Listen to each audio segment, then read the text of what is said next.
Well, today's guest is the Zelig of the Canadian TV comedy world, if that Woody Allen reference means anything to you.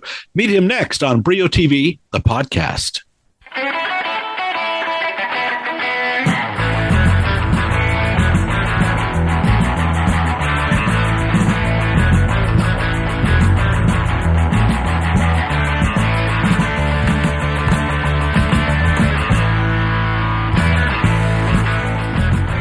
Hi there, welcome to the podcast. I'm your host, Bill Brio. So, Zelig is a Woody Allen movie that came out over 40 years ago in 1983. It's a black and white film, and it showed Allen popping up next to famous people throughout the 20th century, even Hitler. I thought it was clever and hilarious when it came out, but when my son Dan was old enough to watch it, when he was about a preteen, I guess, I was surprised to find it's not funny at all. Unlike my guest today, if you'll follow me through a painfully awkward segue. Unlike Woody Allen, he's been on Trailer Park Boys, This Hour Is 22 Minutes, Letterkenny and Shoresy, Mr. D and Moonshine, Call Me Fitz, Degrassi, The Next Generation, even the Royal Canadian Air Farce. He's also a director, helming a season of Ron James' Bell Fibe series, One Man's Treasure. Then there are his own shows where he's also usually a writer and producer, going all the way back to Street Sense, Jonovision, and Jonathan Crosses Canada. Of course, I'm talking about the pride of Prince Edward Island, Jonathan Torrens. I feel like I've been interviewing him since he was 12 or something. Anyway, he's busy now with two new shows, the 0 to 60 Driving Academy, which can be seen on Bell Fibe, and a new comedy starting July 8th on AMI, called Pretty Blind. It's always a pleasure catching up with Jonathan, who I spoke with via Zoom from his home base in Halifax. So here he is, Jonathan Torrens. Yeah, so you've been involved in so much Canadian television. You look up your IMDb, it's like, you're the Ted Danson of Canada. I like that. I keep saying I'm kind of coasting till my Matthew from Anne of Green Gables years kick in. When I can wear a cozy cardigan and rock on the porch and offer wisdom, I'm almost there. If you wait long enough, that happens, right? So that's the beauty of Canadian TV. But talk about this latest show here, Pretty Blind. When did you meet Jennie Bovard, who is the star of this show? And people, let's just explain, it's coming up on AMI July, what is it, the 7th, Jonathan? I think it's the 8th. The 8th, okay, it's coming up fast. Did she bring the show to you? Did you discover her another way? How did you get together with her? So there are a couple of guys named Brad and Mike. They had a company called Flow Video. They'd worked with Jennie. She had a podcast called Low Vision Moments. Mm-hmm. And it was on AMI. Brad and Mike suggested to AMI that maybe a scripted version of this would be cool. AMI got in touch with a guy named Jeff Dion out here, who you may know does the Halifax Comedy Fest, one of the founding producers of 22 Minutes. Yes. In these parts. He was kind enough to kind of steer it my way. The interesting thing about a show like this is it's using a visual medium for a low vision audience, which is beautiful. Already kind of blows my mind. So as far as the learnings go, on the very first day, Jennie Bovard, Dan Barraberger, two people with low vision. Dan's a stand-up by trade and was a writer in the room and an actor on the show. They have different types of low vision. Dan needs lots of light. Jennie needs low light. Sounds so obvious to say it out loud, but something I had never considered before. Yeah. So really the most important thing was that this show felt true to their experience in the way that they move through the world. Mm-hmm. So a few things that it was kind of interesting from an execution standpoint. Jennie is prone to getting migraines, for example, might be out of commission for a couple hours in this urgent, super important TV execution realm. How do you plan for that? And a lot for that. But also in terms of the show and the stories, typical tricks of the trade, like a wide shot to establish or a sideways glance or a funny shirt, don't really apply in this context. So if an actor is going to take up a lot of space, it can't be a Hawaiian shirt. It has to be kind of a vocal energy. So came up with the idea, for example, that each of the main characters would have their own kind of primary color palette. So that for a low vision audience or for Jennie, you can tell who it is before they open their mouth based on the fact that it's mustard yellow or green. Right. So wow. Just as far as me being an old dog learning some new tricks, it was really invigorating to try to imagine.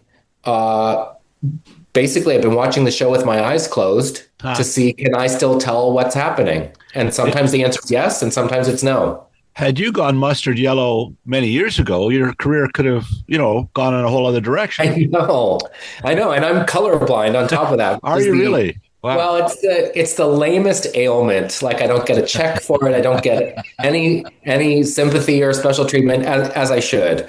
Right. But the idea of making a comedic show based on someone who has low vision was like, at first I wasn't sure if there was anything funny about it. Jennie has a terrific sense of humor about her existence in the world. Yeah. And a lot of it has to do with, strangely, people trying to trip her up on what degree of blindness she has. So people will say, wait, you had a cane yesterday, but you don't have a cane today. It's terrible. To which her answer might be, well, yeah, yesterday was the market and there were a lot of people here, so I needed a cane to kind of navigate my way through. Today it's Monday morning and it's empty, so I don't. So people harass her. It's like when people use a handicap parking permit and they walk out of their van and people are, aha, gotcha. That's what's happened. Well, so the show's called Pretty Blind because people often ask her, wait, how blind are you? To which the answer is, wow. Pretty blind. Wow. Also, another curious thing they say is, you're blind, but you're so pretty. Just kind of a strange thing to say to someone. Yes. I'm trying to learn at my age, and my wife is a great reminder of this. You don't have to say anything. Right. Yes. But people seem to feel the need to, or entitled to gauge her degree of difficulty, which is a really weird instinct.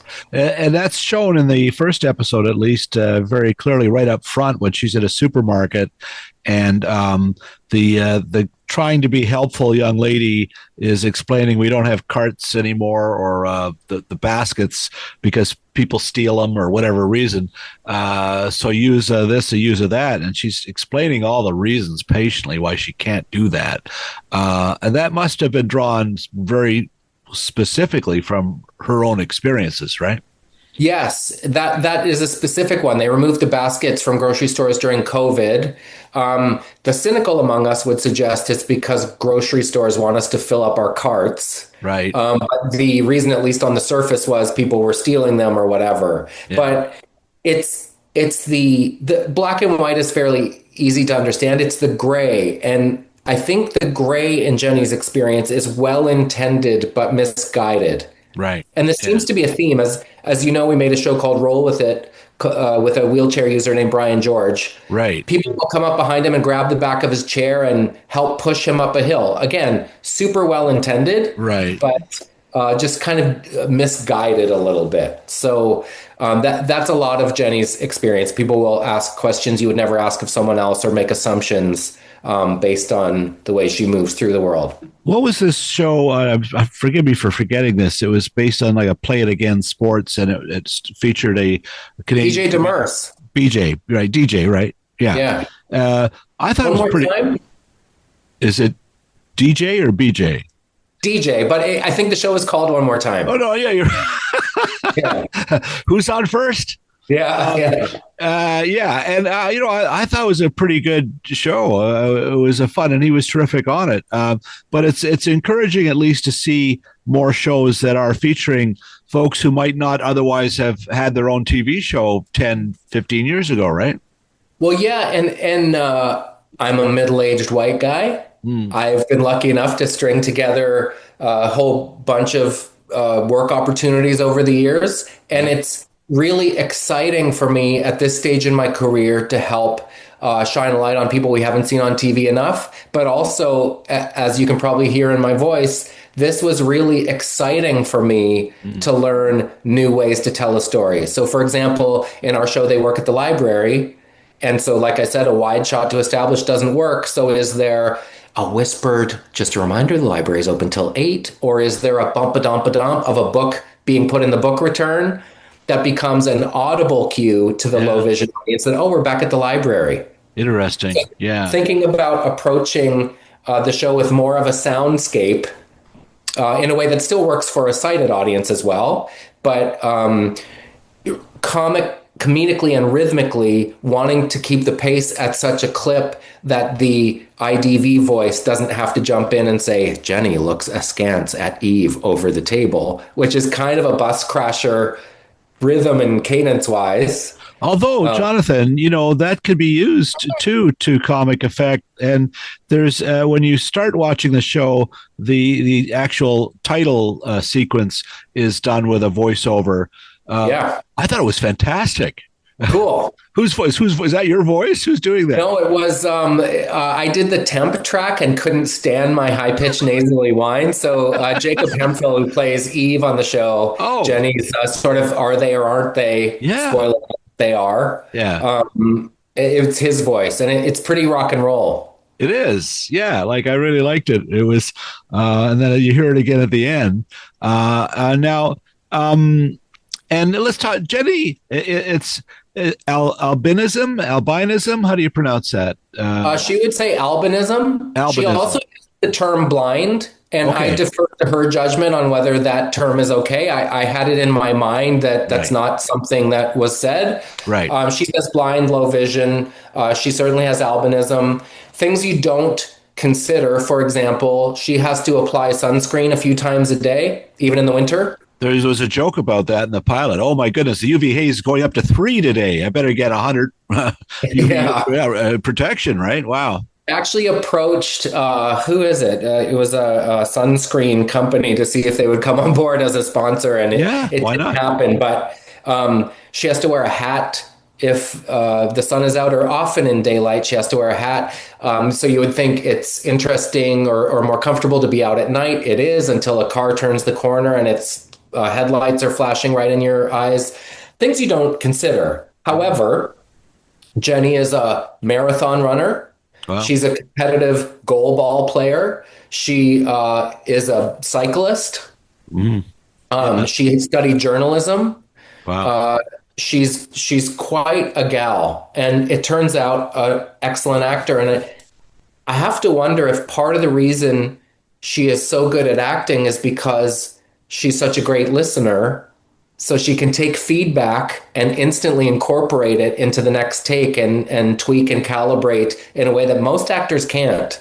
And I'm still not clear if that's Jenny or if that's because of the way Jenny ingests information. It's really cool. Well, I hope she can overcome her journalism studies. That's the biggest concern of what you just told me. Yeah. And has she acted much before? Has she done stand-up or other comedy? No, she's done this podcast, and she worked as a journalist a little bit. She has a terrific voice. So it was, there were so many unknowns when we started making the show. Like, it sounds crazy now knowing what she's capable of, but I didn't know, for example, if she could open the door, walk down the hall, and hit a mark. She can. Yeah. Didn't know what memorizing lines would be like for Jenny and Dan. They both did great at it. The really cool thing, Bill, was that our crew really embraced the unique circumstances required to execute a show with a largely low vision cast. So no sandbags lying around, cables covered over with a carpet. The cast needs 5 minutes in a new environment to kind of feel their way around, to get comfortable. Keep the din down to a dull roar. Identify yourself when speaking for the first time. Just all the little things that make life more comfortable. Everyone really rose to the occasion, and that's maybe the thing I'm most proud of. Yeah, no, it shows, and she has a very authentic presence in the show. Like, she does, yeah, which is probably the hardest thing to accomplish as an actor. So she's off to a hot start just there alone. Now you've surrounded her with a nice ensemble, and we should explain you've directed and produced these episodes, right?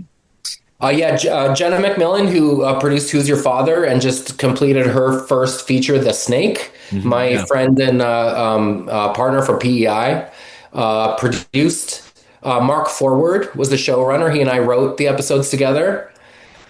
He has a terrific story brain and was very committed to understanding Jennie's existence before we even dove in. And a great thing about Jennie is she's very quick to say, that's funny. It would never happen. Okay. You need that. So really wanted it to be true for her. So Mark and I have obviously known each other since Mr. D. And he has a great story brain. And that's so it's really fun. That's Mark at the beginning as the agitated guy in the library, right? Yeah, Gork. Are we going to see you on the show? Episode 6. Okay, good. Yeah, good. I make an appearance as the only way to describe this character is absolutely gorgeous. Oh, lovely. Yeah. Okay, great. Yeah, so there's only one person that could play him. Right. Yeah. Right. I always get typecast as the like mysterious wayward drifter, the sexy new guy in town. Right. So I'm just playing into my strengths. Falls right into your lap. That's perfect. Yeah. Well, and the other cast members, the lady who plays the librarian, my God, it gave me the creeps. She's so realistic. I've met this person. There's always one in every office, right? Who is that? MJ Miller. Okay. Stand-up comic and actor by trade, and she's been a friend of mine for a long time. One of the great things about making shows in Nova Scotia is I get to show off the depth of talent here because often, as you can imagine, the big shows that come from elsewhere, a source of frustration is that they fly in actors for one-line roles. Right. So to be able to cast really good principal roles, there are 2 actors named Greg and Justine. Mm-hmm. Their alter egos are Tracy and Martina. They're a really funny comedic duo. They're in the pilot as well as the internet class students that Jennie's teaching. It's just fun to bring my friends out and show them off. Yeah, no, it's a good showcase for them. We'll be back with Jonathan Torrens right after this short break.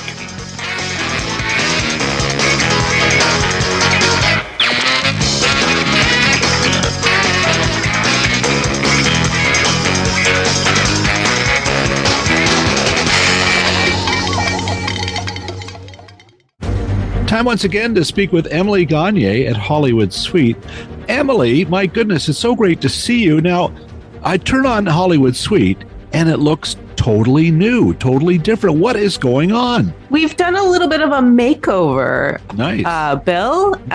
Some of our channels are just adjusting a little bit. We now have 70s plus, 80s and 90s combined, 2000s, and then 2010s plus. So same content, just a different organization. Okay, well, that makes some sense. And congrats, it looks really cool. What have you got content-wise for us this summer? You know, we always have lots of great movies, but I'm really excited about the fact that we have a new series this summer called Hell Motel, which is from the creators of Slasher, if you're a fan of that franchise. This is a new thing from them, but it's a slasher kind of series in terms of the genre. It's about these true crime enthusiasts that go to a famous murder site. As you have it, more murders happen. And you have one of our favorites on here at Brio TV, the podcast, starring in it, right? Is that Eric McCormack? It is, of course. Yes. Done 2 episodes. So love to see him. He's in Hell Motel. Awesome. He sure is. He's a big star. And I would be remiss if I didn't mention the fact that the show is starting on Friday the 13th, Friday, June 13th. Oh, I bet that's not an accident. So smartly programmed. Well done. Well, that's exciting. Congratulations. Hell Motel all month, all summer, I assume, on Hollywood Suite. Thanks, Bill.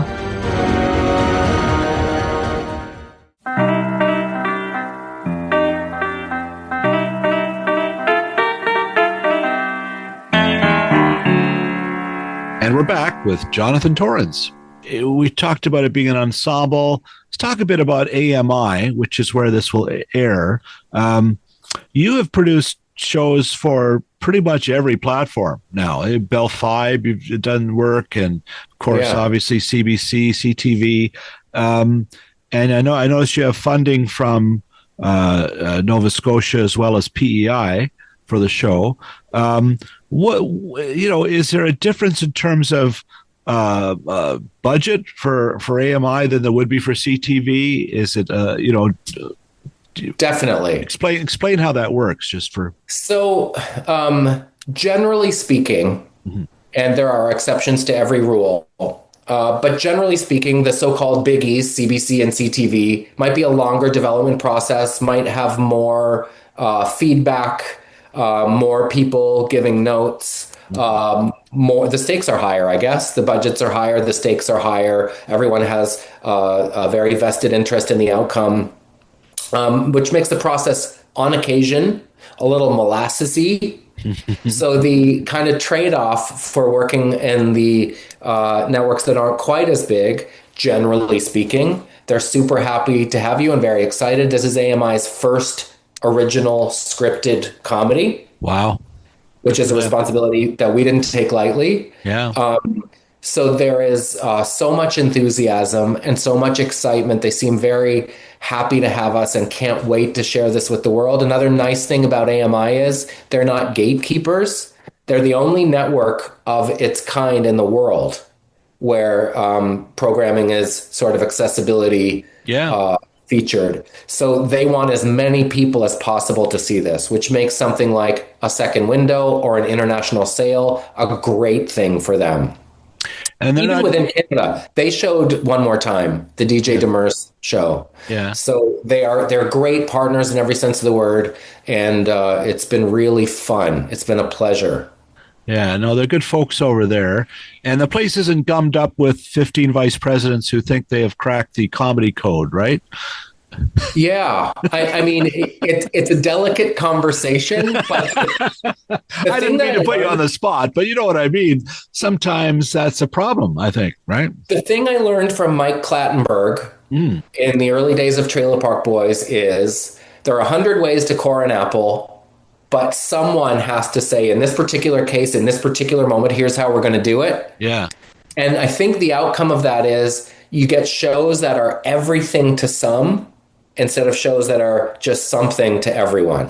Wow. So especially in comedy, because it's so subjective, it has to be someone's point of view. So we were given a lot of leeway to make the show that we felt was best for Jennie. We had to prove that Jennie's experience was important, and she was a factor in the creation of the show about her life, as she should be. Yeah. Jennie and Dan, it was great to get that intel from both of them. Yeah. But once everyone bought in, we got a lot of freedom. And at my age and stage, that's the good stuff. That's for sure. And it's hard to make comedy, right? I mean, even subjective, objective, whatever, it's just not easy. And so to have that freedom to express it your way is important. But also often, and this is the overlooked thing, back in the old days, it might take half a season to find your feet. I mean, if you look at the Cheers pilot or some of the greatest shows of all time, now you don't have anything. So, you might now only get, 6 chances to find your feet. Do you find I remember Dan Levy saying that they wanted to cancel Schitt's Creek after the first season. Exactly. And he would tell you, I think, that the first season was not the best version of the show. Right. Understandably, especially in a pilot, you have to stop every time there's a new character to say, oh, by the way, this is Sandy. She's the boss at the library. She's a little inept. Nobody else really likes her. And this is why. So every time you kind of get the story going, you have to grind it to a halt to explain. If you look at The Big Bang Theory, and I was talking to Chuck Lorre, the executive producer there recently, and, it took until the Christmas episode when Penny gives Leonard a gift of Leonard Nimoy's DNA. That's sort of when the show found itself. And that was 10 episodes in. And that's a show that if it didn't exist, I think CTV would have gone under. They've shown it 45 times a day still. So it just shows you how delicate that is. Where did you feel you found that sweet spot on Pretty Blind? It's a great question. I feel like episodes 3 and 4 Okay. we really started to sort of hit our groove a little bit. The other thing is, I feel like if you do 6 episodes of something on a big network, it sort of sends the message to the audience, we're not really sure either. What do you think? Versus, I love what CTV did with Jared Keeso. They rewarded his success with Letterkenny and Shoresy by saying, here are 49 episodes of something. We're going all in on the Keeso business. And he earned that. That was a very American reward for Canadian success. And I love that. Yeah, because Letterkenny, they renewed it for like 4 seasons right away, didn't they? I mean, it is an encouraging sign, especially if your seasons are just 6 or 8 or 10 episodes long. That's really what you're doing is renewing it for an old-fashioned full season on the network. But it's interesting to me too, Jonathan, how platforms such as Bell Fibe and now with AMI and others are starting to be the hotbed or the hothouse for comedy, because you're not seeing the networks like CTV, Global, Rogers, City sticking their toe in the water much anymore. They're basically just rerunning, as they have for 60 years, a lot of American content. And when they do create a Canadian show, it's Law and Order Toronto. Comedy's hard. And that's the part that is the talent here in Canada to do that. It's a crime not to be doing more of it. It's also the same. It's the same in the movie business. Brad Pitt isn't a guarantee that your movie is going to crush it. Right. So movie actors are doing TV. TV actors are taking whatever they can get generally. The wonderful thing about a Bell Fibe, my first meeting with Paul Gardner, who's the executive there, he said, don't pitch me the idea you think I want to hear. Pitch me the idea you're most excited about. And I remember my face getting flushed because I had never been asked that before. That's a great way. I had never been asked, what do you want to do? Yeah. And it was really exciting, and you don't get that opportunity much. So what's your passion project, basically, is the question, which is what it should be, because normally you're trying to solve the mugs game. Yeah. Right. What if it's Son of a Critch meets Heartland, kind of with a bit of Murdoch Mysteries? Like you're trying to reverse engineer what they want into what you've got. Wow, now you just wrecked 3 shows. I say that with fondness and affection, man. Hey, you're making a living in Canada in the arts. You've already won. Yeah. Well, and my friend Jen Grant wrote the theme song for Heartland. And as it's in season 22 and it's in every country in the world, I'm so happy for her. Like that's a great Canadian entertainment success. Yeah, like 300 episodes or something, right? And counting. What I love too about these shows too is this mix of talent. I'm thinking the Bell Fibe stuff, just to follow on this a bit longer, but suddenly you're watching all these newcomers getting their shot, and then there's Luba Goy. Like there's some veteran entertainers. I love Ron James' show, which I think you've been on, where a one man's treasure. I directed the first season. There you go, and it's if people haven't seen it, check that out. Great. It's just a delight. But do you think we're in an age now where making TV, it's become so expensive? You need 2 or 3 countries involved if you're making a big show. But Canadians seem to be at the forefront in terms of opportunity, because you guys have had to do it on a Canadian dime. So you know how to do it on a Canadian dime. And I think that's the future, right? That I always say, with the exception of There's Something About Mary, no one ever laughed at a crane move. So the luxury that I have in the Bell Fibe AMI space is the freedom to do multiple takes, the freedom to change the words, improvise a little bit, sand down what doesn't work and try to fix it on the day as it's happening. Yeah. That's the only luxury. I figured out a few tricks of the trade, starting with my Street Sense existence. Yeah. But also Trailer Park is another great example of this. The aesthetic was not costly to attain. Right. But also it doesn't diminish how funny it is. If the words are good and the performances are good and the ideas are funny, like I could make a short film on this tonight. Right. And that's really, really exciting to think of technology being so accessible. Yeah. Having a DIY spirit. Not a lot of crane shots in Laurel and Hardy shorts or exactly Chaplin features. The greatest crane shot gag, though, is John Candy in SCTV and the Christmas episode where he finally gets his crane shot. Oh, you're right. That's finally, another example. Yeah, it sums it up in that this isn't really a thing until you make fun of it as a thing, right? Yeah, but also I've discovered that the audience watching isn't like, oh, I bet they had an ambitious unit move before this scene and didn't get enough takes. So if it's a half-page scene that takes place in a convenience store and it can take place on a cell phone in front of the location you're already at, there are economies to storytelling that the audience hopefully will be none the wiser. I often say we should be so lucky that someone's like, Maureen, pause it there. Why do you think they wouldn't have done a scene change right here? Like, you should be so lucky the audience is so invested in your story that they notice things like that. That's true. No kidding. Again, I just throwing stuff at you here that in terms of the show making today, again, was talking to Chuck Lorre, asked him if he thought that it was easier or harder to get a show, to launch a TV show now.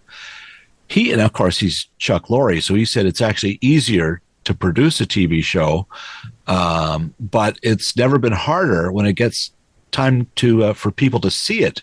You know, the pie is sliced so thin. How do you bring a series to eyeballs? And is it over social media? Is you do a lot of podcasts?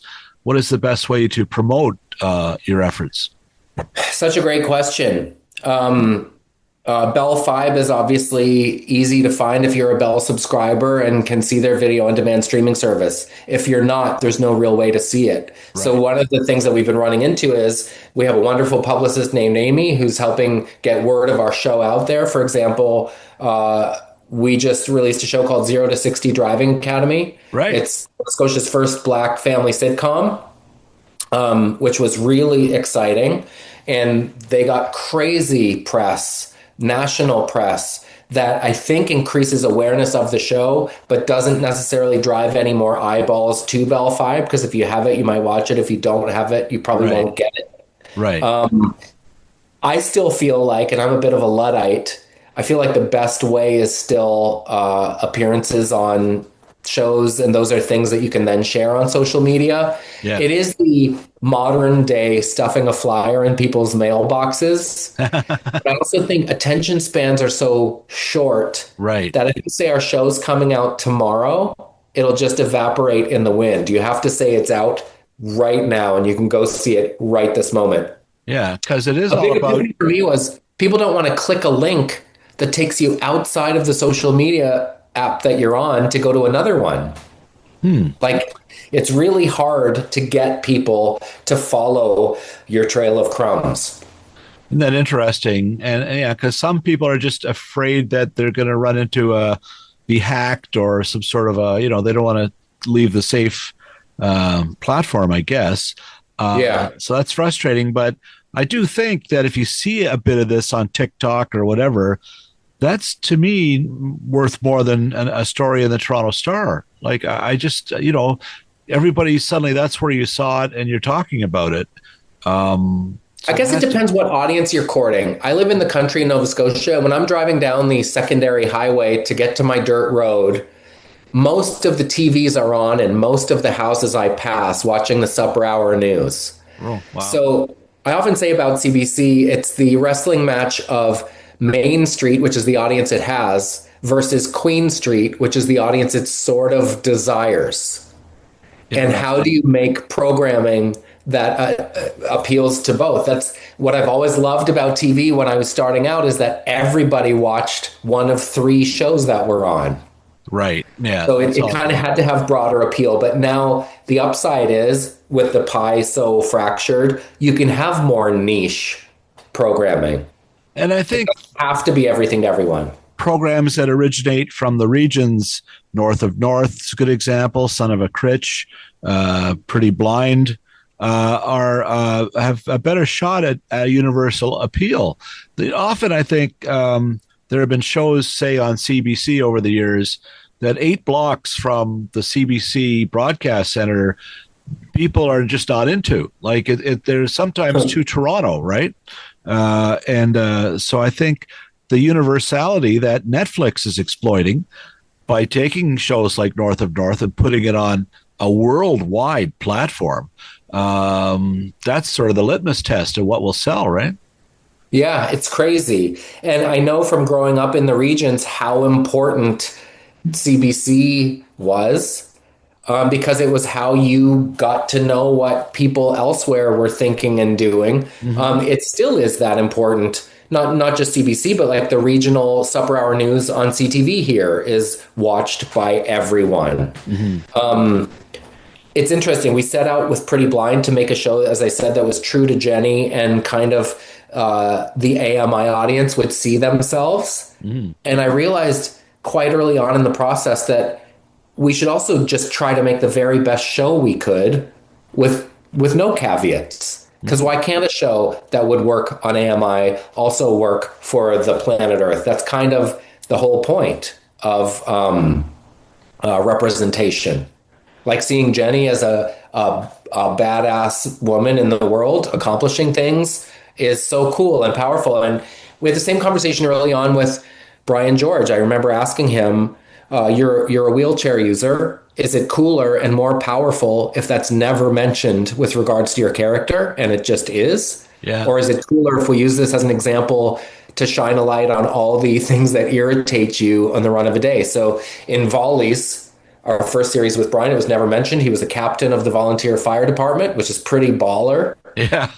And roll with it. It was his chance to vent on all the frustrations that he has in the run of a day. Yeah, it's like pointing out someone as black on television. Like, well, at some point, we're all here on the planet. I think you're right about that. Do you get a chance to watch much TV, Jonathan? Do you have some favorite shows that you're looking at now? We are watching as a family. Our girls are 15 and 13 now. We're watching Friday Night Lights. Oh, wow. One of my favorite shows of all time. That's sweet show. About a marriage, basically. We're such Connie Britton fans. We followed her to Nashville. Oh, wow. We watched the season of 911 she was on. She's just a terrific actor. We also just finished This Is Us before that, and we watched Parenthood, the series, as well. Wow. So we seem to be in that kind of family drama with gusts up to teenage drama sort of pocket. With a side salad of Real Housewives. Okay. And Carol and I are suffering through Ransom Canyon.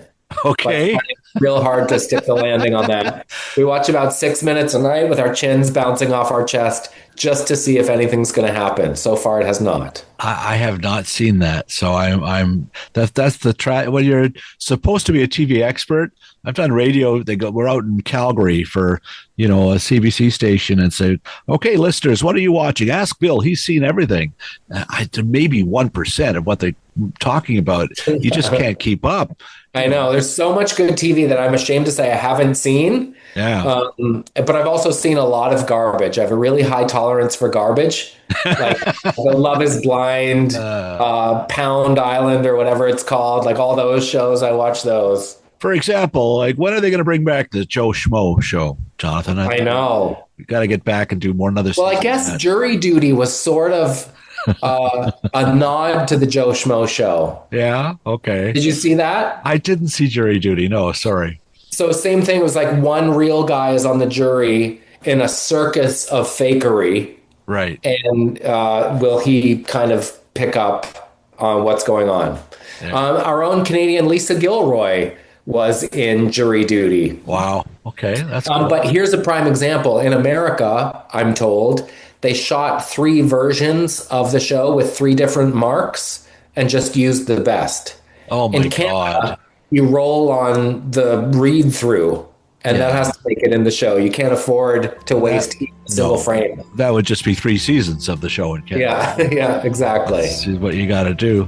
We'll have more with Jonathan Torrens in 60 seconds.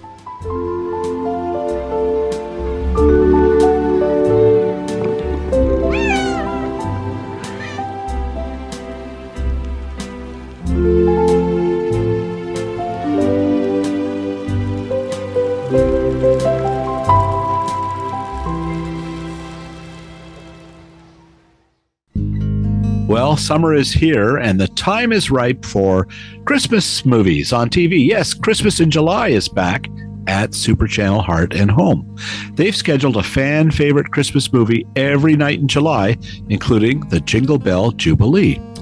Psyched about celebrating UFO Day? Well, look no further than Alien Corridors, a Super Channel Quest original which visits extraterrestrial hotspots. It premieres July 2nd. Think there's an urgent need for regulation before robots go on the rampage? Well, check out the Super Channel original Digital Tsunami, Big Tech, Big AI, Big Brother. It's coming at you July 17th. All this plus uncut commercial-free movies galore. This and every month on Super Channel, available via most cable providers across the country.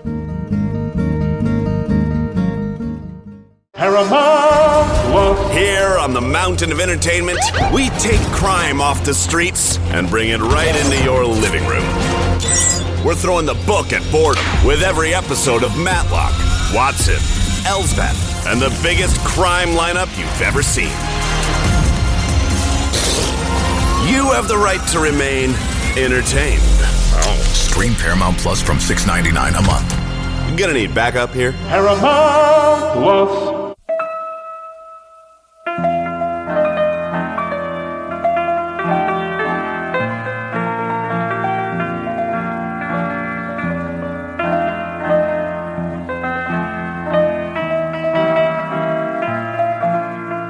And we're back. Now, let's talk a bit, in 0 to 60, talk a bit more about that. That's got already a second season is ordered, right? Yeah. Yeah, that's exciting. Are you in production? What's happening there? We're going to shoot this fall. Nova Scotia is so busy right now, which is awesome.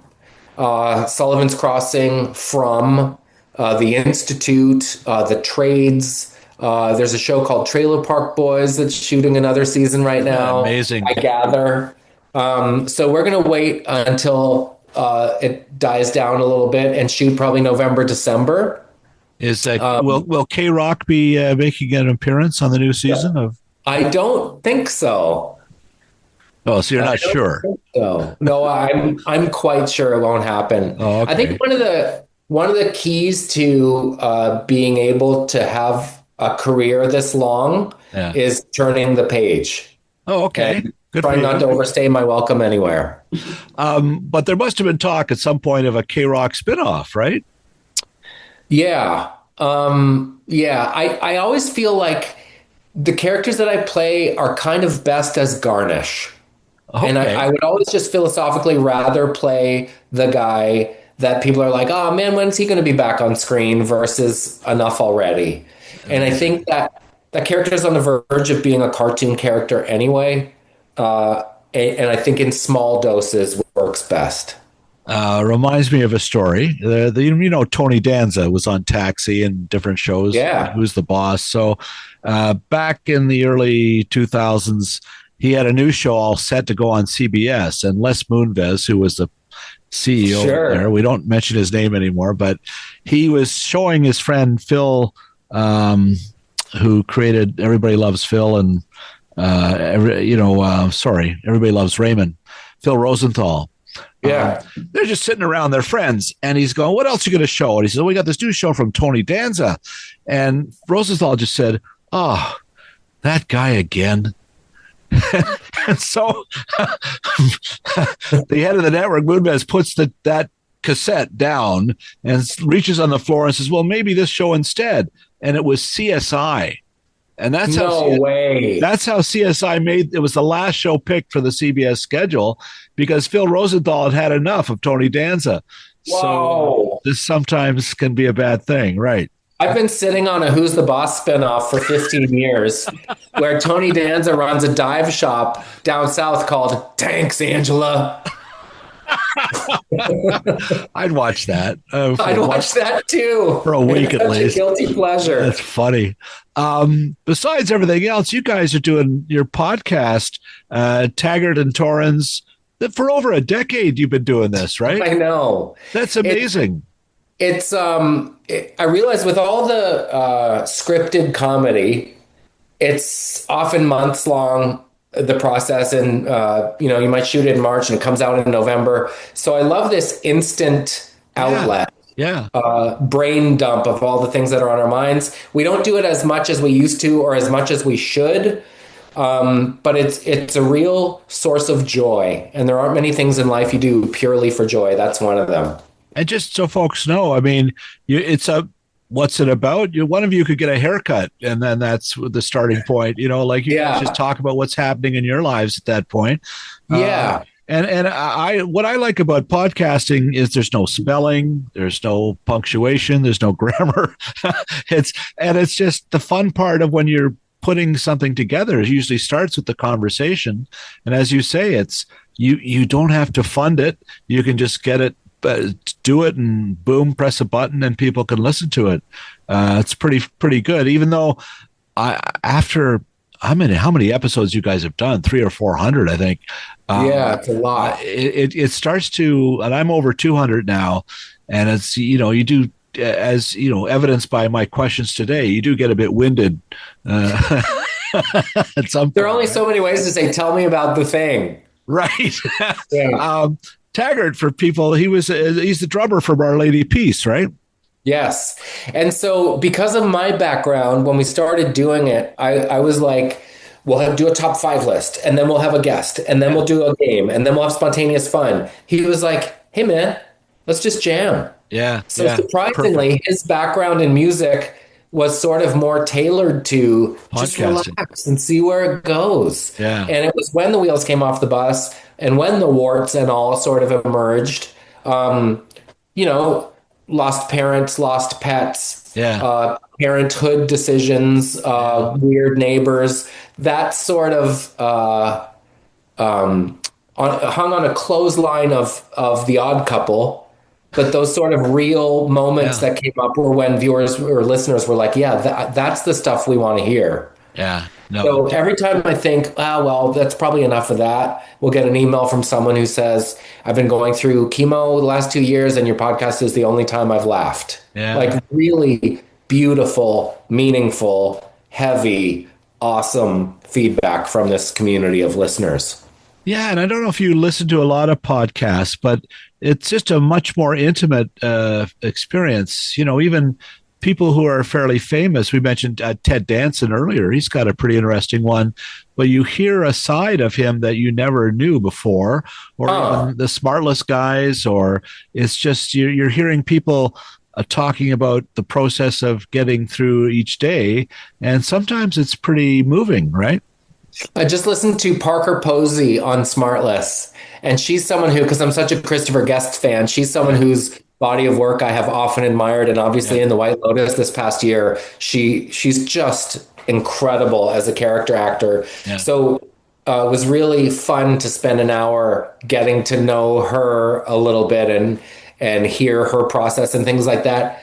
I don't often listen to an episode of Smartless that I don't feel like I can relate to some aspect of something one of them, their guest, is talking about. I listened to that same episode, and she narrates a series on the Disney Channel about the rides at Disneyland, Disney World. I think it's Behind the Attractions, it's called. Crazy. And it's a great choice because there's a bit of cynicism, but fun in her voice that really leavens the fact that it's Disney, Like sometimes you need that sort of left turn to complete a project. And and in hearing her say she's turned down things that were huge amounts of money because they didn't really ring her bell. I have a fun money challenge. Those 3 criteria, any gig I take has to have 2 of them. Which are the fun challenge ones have often been the best opportunities or biggest opportunities for growth. But I have said no to things which is confounding in Canadian show business. But conversely, people will say, so when you chose to do Mr. D, like as if I'm sifting through 12 offers at any given time. Like I was talking about this on my walk with my wife this morning. People are like, man, just go back to The Boys. You just be J-Roc. I couldn't afford my gas if I was J-Roc for a living. And I don't say that because I have a lavish lifestyle. I say that because I think people's idea of this job is much different than it actually is. I also think in the Netflix universe, people assume, that show's crushing on Netflix. You guys must be rolling in it. Yeah. It doesn't actually work that way for actors who were hired to do a show 20 years ago. Right. No, Netflix is notorious for coming up with one big payment, but that's it. There's no It's genius, and they don't share metrics so that the creators of the shows don't use that as bartering chips against them. Like it's so bomb-proof. If you take the money, you took the money. That's the deal. So, and sometimes that's pretty good, but it's good to have options. But I hear what you're saying. But I know I directed a bunch of Trailer Park episodes in the Netflix years, and it was from a business standpoint, very clean. Here's the money. Let us know when it's done. Like very little. We have thoughts about the character of Trudy. Like there's none of that. Right. Maybe more so now, but certainly then there wasn't. Yeah. Where do you think we are at in Canada? Like, this is a big question to throw at you, Jonathan, but you have so much experience in this. I just came from the upfronts in Toronto. And once again, it's this experience where the Canadian networks talk about all the American stuff they just bought. And before you go, here's 3 seconds of Canada. They'll claim otherwise. But and I'm as cynical as the next person, when you look at those primetime grids, they're just not as Canadian at a time when Canadian stories may be more important than ever. Are you optimistic? Are you fearful? What is your take on right now being in the business you're in? I know it's a really scary time for a lot of people. I know there are only 8 comedies that were renewed in this country, like Canadian original comedies. Yeah. I also have sympathy for network executives. I think it must be a really hard time because the appetite for risk has never been lower, which is why someone like a Bell Fibe, who's like, I'm going to roll the dice on, I think, 120 original comedies. Wow. The number is astronomical. I love that model more. Yeah. Because let's try more things that cost less and just see. Yeah. I remember I was offered Wipeout Canada years ago, and I ended up doing it. But my question was, does someone's Wipeout, if they're from Red Deer, is that innately more funny to a Canadian than a better Wipeout on a bigger course? My instinct was probably not. So I know why we want to roll the dice on proven formats. Because we expect that's a head start of some kind. I wish we could invest in creating our own original formats more and trying to sell those around the world instead of buying, because it costs a lot of money to buy a format and bring it in. Right. Well, to your point, Jonathan, let me tell you my Wipeout story. The network that was showing Wipeout in Canada flew a bunch of press down to Buenos Aires. Yeah. In Argentina. And TV Tropolis. So we're down there, and I remember Rob Salem was part of the group, and we're watching them. They had built in Argentina a Wipeout obstacle course, And they had two of them going at the same time. And they were cranking out Wipeout England, Wipeout Russia, Wipeout Canada. And so the Canadian show, they had the Canadian contestants lined up. And they had a guy from BC in a full, First Nations headdress because he lived in BC. They had a guy from Calgary with a cowboy hat and guns. It was ridiculous. And it was a costume party. It was co-opt. Or, what's the expression? Cosplay. Yeah. And co-opt is the drug I take for my, I have an eye condition in one eye. But just exactly to your point, it didn't really matter who was running through this maze. You just want to see somebody take it in the nuts when they fall on a stupid pole. That's the only reason to watch Wipeout. So it is sad in a way that they just keep picking up formats and doing it, and that seems to be. Well, as I recall, I think depending on your budget, you could, like a menu, buy the course elements that you could afford. Wow. So Canada is in the unfortunate position of being the only country that would be seen at the same time as the US, which is the only country that had its own custom course with F-18 bombers flying over and dropping foam. Like, we couldn't compete with their course. No. Like, it's winter and there are penguins and there's real snowstorm, and like we had careful for the Nerf block.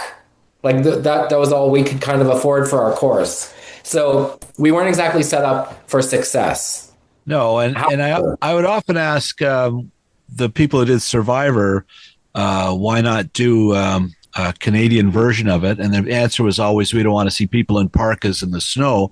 We want them in bathing suits in the South Pacific. But I'm encouraged to see that Amazing Race Canada, this 11th season, they're going to the Arctic for the first time, the Arctic Ocean. Yeah. And that's, come on, use all this great big country, right? And let us see it all. All right. Well, listen, there's so much to talk to you about, but we've taken up a lot of your time, Jonathan. Congrats on Pretty Blind. Tell people again, it's July 8th. Is that what we established? On AMI, July 8th. It'll be on AMI.ca as well, and I hope they rerun the daylights out of it.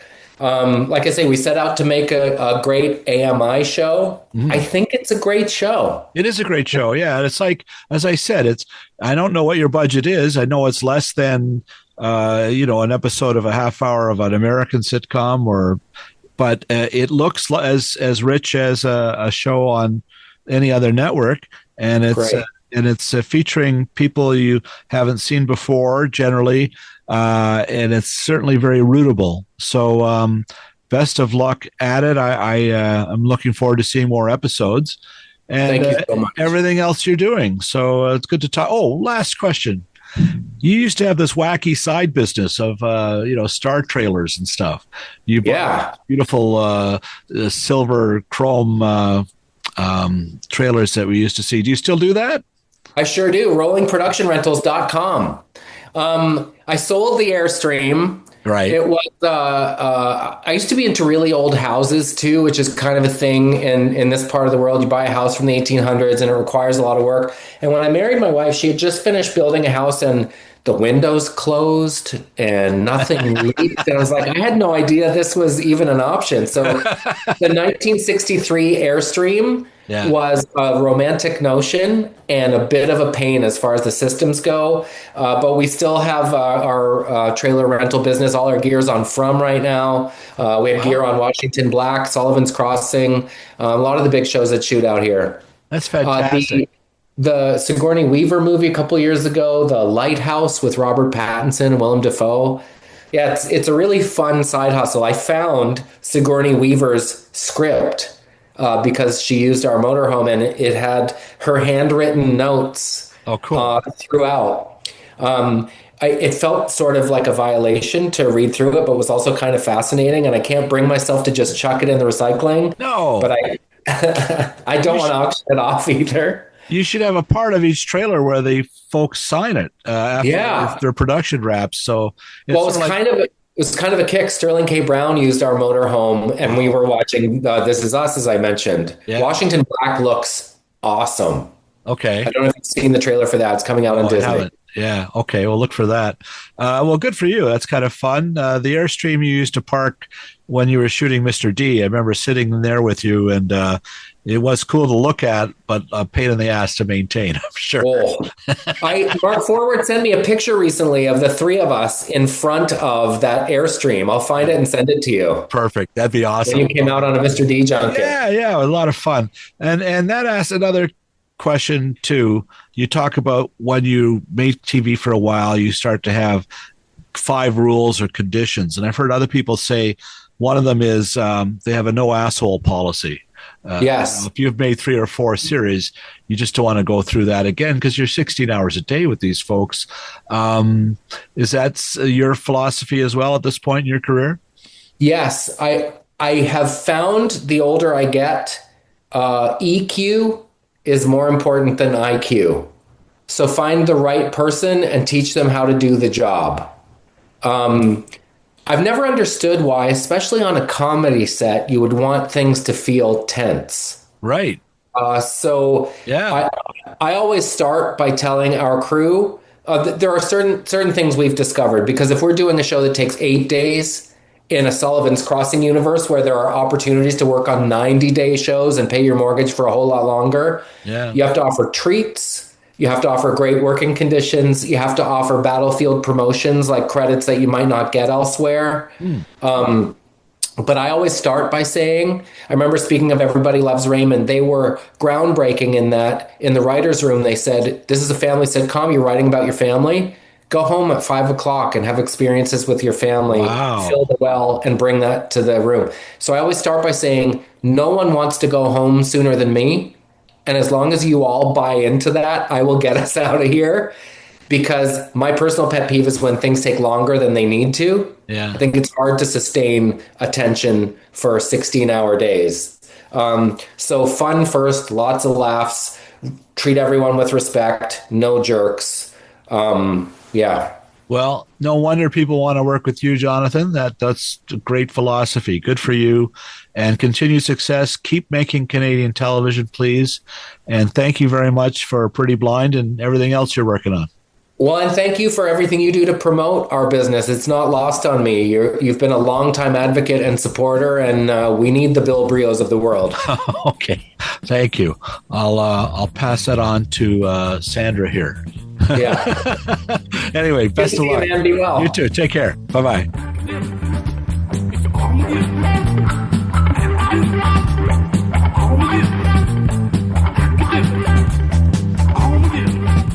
So my thanks again to Jonathan, and if you need a trailer or 5 for your next TV project, especially on the East Coast, he's the man you want to see.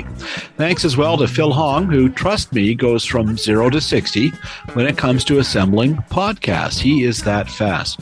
A shout out as usual to BJ Del Conte, Paul Boudreau, all the Crispy Critters, and piano man Stephen Dudley for the music you hear on these podcasts. And finally, thanks to you, listener. If you liked what you heard, please spread the word. I'm Bill Brio. Thanks for listening.